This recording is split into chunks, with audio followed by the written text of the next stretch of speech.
Hey guys, VFX Bro here with the next tutorial in After Effects. We're going to be taking two single still images that you take from any regular camera and changing them into a video like the one you see here. All of our last tutorials have related to this music video I showed you at the beginning, and this shot here you see to open up the music video is the same thing. One picture turned into a video. So we're going to go ahead and start off with a new project and import two images. When you're taking these shots, they're the same shot set up on a tripod, and you're going to want to have your first shot be of a person if you want to do the same floating image that we did and that we're going to be using for this example. So we got one picture of the background, which won't be moving, and then we've got one picture of the object which you're going to have moving. So we're going to take our back frame and call it projected, copy and duplicate it by hitting Command C and Command V. We're going to rename the new copy reference and bring it to the bottom. So we've got projected and reference here. We're going to go layer, new camera. We shot this at a 28mm focal length, so that's the settings we're using here in After Effects. We're going to go layer, new light, and add that in as well.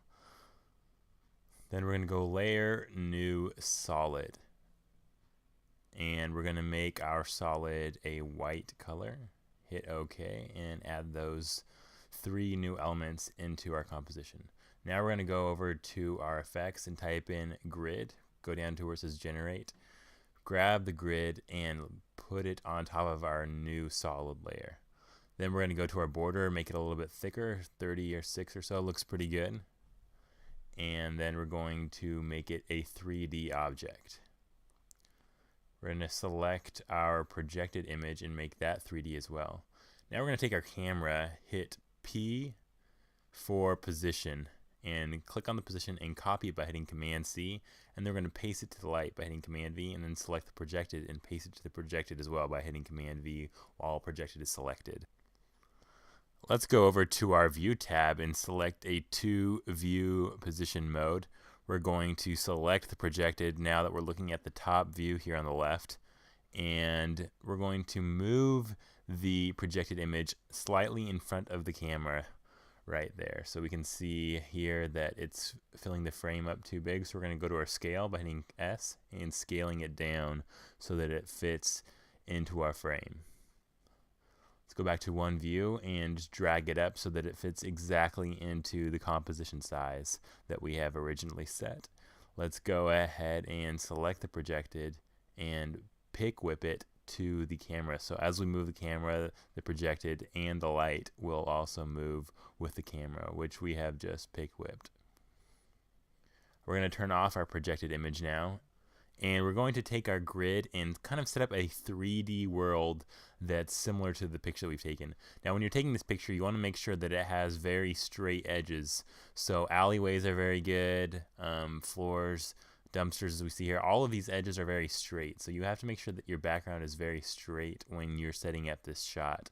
We're going to copy the grid by hitting Command C and Command V and paste it for as many walls as we see in this image. So we can see here we have the ground, which is considered a wall. We have the back wall, a couple side walls, and the dumpster. So we need to copy and paste this grid several times so that we have just as many grids as walls within the shot. For the first time, you might want to start off with a simpler shot where you just have a floor and a back wall.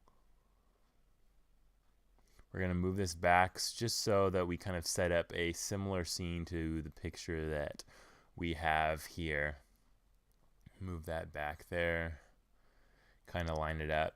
A lot of this takes just practice, being able to set up shots in a way that matches with the picture that you've taken.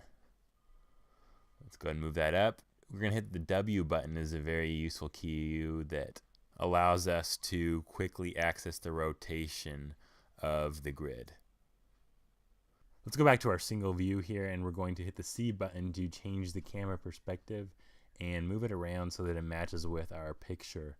After doing so, we're going to select all of the grid here, all of the grids, and we're going to change the material options and change the cast we're going to change the accept lights to off, and then we're going to do the accept shadows on. That's good. and leave those settings alone. We're going to go to our light and go to the options and change the cast shadows to on.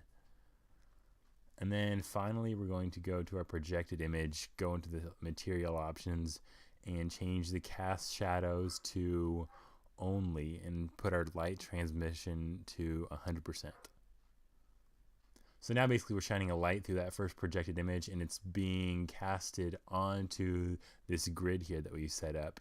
And since our grid matches the geometry of our original scene, we'll be able to move the camera in 3D space and have our projected image be affected.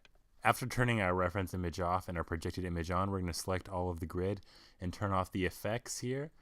And now we are going to unlink the light and the projected image. So as we move the camera around, the projected and the light won't follow it anymore.